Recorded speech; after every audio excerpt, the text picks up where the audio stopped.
જય અલગધણી. આપણે જોઈએ ને તો જાનવરોમાં પણ અધર્મી જાનવરો છે. એ પેલા બધા અધર્મીઓ છે ને, એ જાનવરના અવતાર આવે છે. એમને મને તો એવું સમજાય છે. લો, તમને કદાચ સમજાય તો બરાબર છે બાપ, પણ મને અંતરથી એવું લાગે છે કે આ વાઘના અવતાર આવે છે, કૂતરાના આવે છે, આમ મોટા મોટા દાંત હોય, આમ દાંત તોડી નાખે ખાઈ જાય એવા, એ અધર્મીઓના જ આવા અવતારો આવે છે. મને તેમ લાગે છે. અરે સાપને ખાઈ જાય. મોર કેવો પક્ષી, રાષ્ટ્ર પક્ષી કહેવાય, પણ એ સાપનું ભક્ષણ કરે. અરે પેલું ભૂંડ જો, ભૂંડ સુવર, એનો ખોરાક કેવો. આ બધા કેવા, જે જેવું કરે એવું પામે. એટલે સારું કરીશું ને તો સારું પામીશું, એટલું યાદ રાખવાનું. નક્કી હું તમે બધાય, આપણે બધાય સારું કેમ ના કરીએ?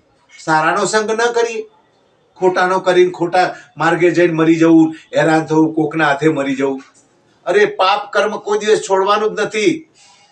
કરણી તારું, આ કરણી છે ને એ કાતું થશે અને ચીર કટાશે ચટોચટ. શું કીધું?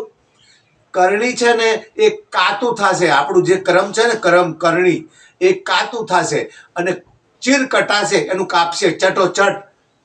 ત્યારે ખબર પડશે. એના પહેલથી જ પ્રભુ ગુરુના સંગમાં રહી, સાચા માણસોના સંગમાં રહી, જીવ ઉપર દયા રાખીએ, ધર્મનું એમ કહેવાય કે ધર્મમાં વર્તીએ.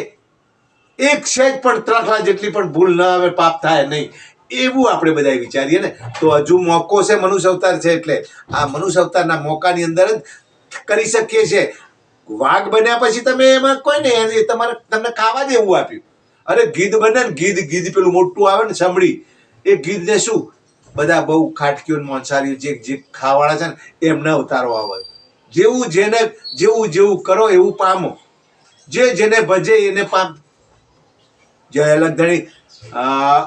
તમને વિડીયો સારો લાગે તો આગળ લાઈક કરજો અને શેર કરજો. સમજણ પડી બાપા? જય અલગધણી.